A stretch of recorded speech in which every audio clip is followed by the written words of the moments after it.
Hi, I'm David Lauterstein.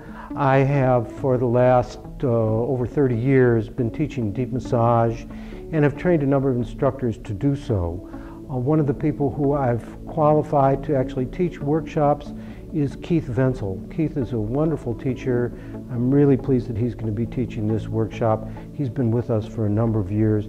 He's a kind guy, he's a fantastic anatomist, and his hands-on skills are like second to none. So you really have a great opportunity to study with Keith.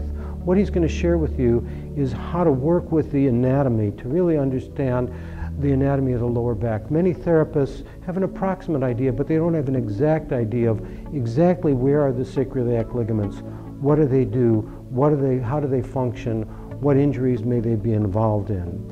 To understand the anatomy of the lower back muscles, really thoroughly understand the erector spinae, the multifidus, the Quadratus Lumborum, and each of those, insofar as they may become injured or overly tense, exactly where they're located, and exactly what can you do with deep massage in order to release the tension that's so often held, so often frustrating in the lower back.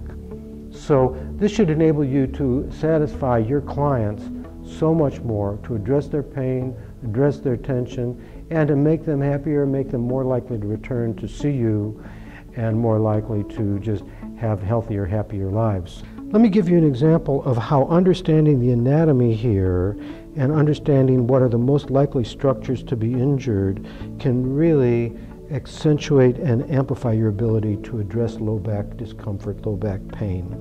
One of the main structures we need to pay attention to is the sacrum and the sacroiliac ligaments, which are running across from the sacrum to the iliac crest and to the body of the ilium.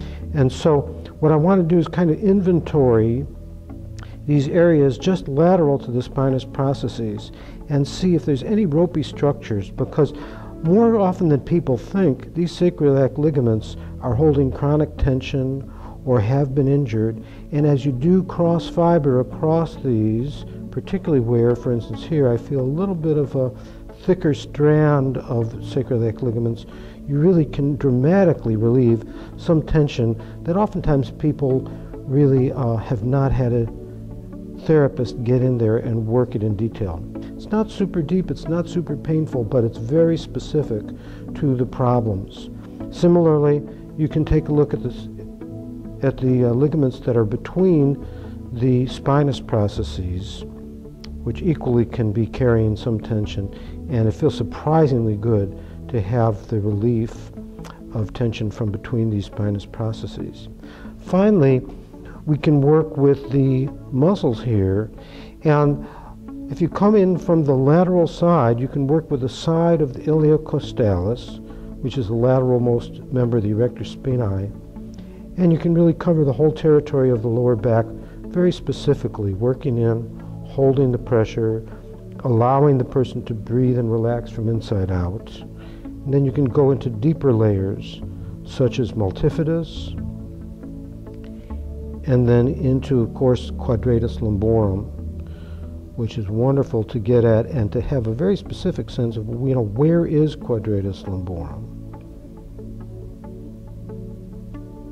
So by the time you've worked with the sacrum, with the lower back here, in detail, you're going to have relieved a lot of tension that often goes under addressed because therapists don't fully understand the anatomy here as well as they might.